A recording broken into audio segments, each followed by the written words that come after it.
Boker Tov, nous sommes le 2 juin 2022, c'est l'heure du premier journal d'information direct de Jérusalem sur Radio Kalita.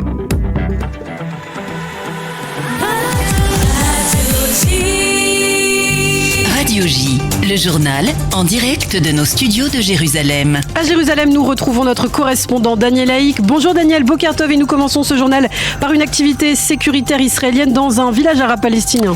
Oui, selon des sources palestiniennes, les forces de Tzal ont détruit durant la nuit dans le village de Yahabed la maison du terroriste responsable de l'attentat de Bnei Brak, qui, je vous le rappelle, avait coûté la vie à 5 personnes il y a de cela près de 2 mois. Selon les Palestiniens, il y aurait eu des échanges de feu entre forces israéliennes et Palestiniens armés. 3 Palestiniens ont été admis à l'hôpital de Jenin. L'un d'entre eux aurait succombé à ses blessures. Et puis sur la scène politique, c'était une soirée houleuse hier soir à la Knesset autour du vote de 2 projets de loi. Oui, effectivement, le projet de loi du député Likoud Eli Cohen visant à interdire de brandir les drapeaux ennemis dans des établissements universitaires et dans des institutions financées par l'État. Ce projet de loi a été voté en lecture préliminaire par une large majorité de 63 députés contre 16 opposants. On a pu constater à cette occasion que la coalition a volé en éclats, si l'on peut dire, puisque les députés Yamina, Nouvel Espoir et Israël Beitenou, qui forment l'aile droite de cette coalition, ont voté en faveur de ce projet de loi. Les députés Meretz et Raham, qui forment l'aile gauche, ont voté contre. Quant aux députés Yesh Atid, Bleu Blanc et Travaillistes, ils se sont abstenus, à l'exception du président de la Knesset, Miki Levy, qui a soutenu le projet de loi. Par contre, la Knesset n'a pas voté la loi instaurant la peine de mort pour les terroristes, et l'on a remarqué qu'Avigdor Lieberman a donné des directives à ses députés afin qu'ils votent contre ce projet de loi.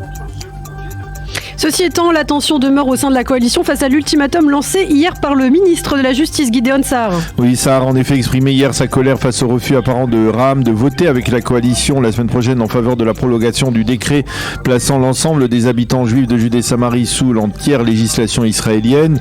Le vote doit absolument être validé lundi, sinon la situation juridique des habitants de Judée-Samarie risque d'être problématique. Et parallèlement à la colère de Gideon Sa'ar, des rumeurs persistantes ont circulé durant toute la journée à la Knesset sur des contacts entre le Likoud et le Nouvel Espoir en vue de la formation d'un gouvernement alternatif qui serait conduit par le Likoud et par son chef Binyamin Netanyahou.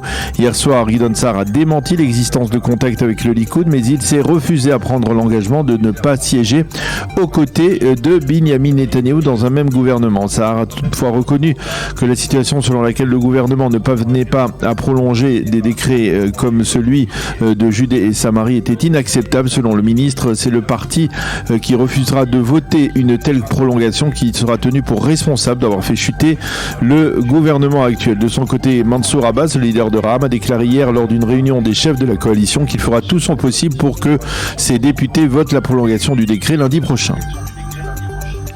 Et puis c'est avec de longues heures de retard que le ministre de la Défense Benny Gantz s'est envolé hier soir pour une visite importante en Inde. Oui, le ministre de la Défense a dû différer de quelques heures son départ afin de participer justement au vote de la loi sur les drapeaux. Et ensuite, il s'est envolé vers New Delhi pour une visite qui marquera le 30e anniversaire de l'instauration de relations diplomatiques entre Israël et l'Inde. Il faut souligner que cette visite prévue fin mars avait déjà dû être reportée à l'époque en raison de la tension sécuritaire en Israël. Au cours de ce séjour, Benny Gantz rencontrera son homologue indien et signera avec lui un décret de coopération sécuritaire. Il sera également question de vente d'armes et de cybertechnologie. Israël est le 4e pays fournisseur d'armes à l'Inde. Une déclaration intéressante à présent de l'ancien chef d'état-major de Tzal hier au collège universitaire de Natania. C'est le général Gadi Eisenkot qui a affirmé que sans l'intervention d'Israël, l'Iran se serait déjà doté de la bombe nucléaire il y a de cela 7 à 10 ans.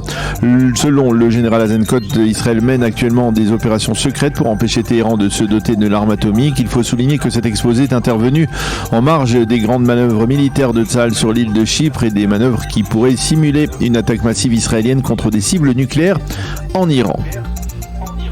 Et puis enfin, pour terminer, c'est aujourd'hui que se tiendra à Jérusalem la fameuse Gay Pride, qui inaugurera une série de plusieurs dizaines de défilés ce mois-ci à travers tout Israël. Plus de 2400 policiers seront déployés cet après-midi au cœur de la capitale afin d'éviter toute friction entre participants au défilé et opposants à la communauté LGBT.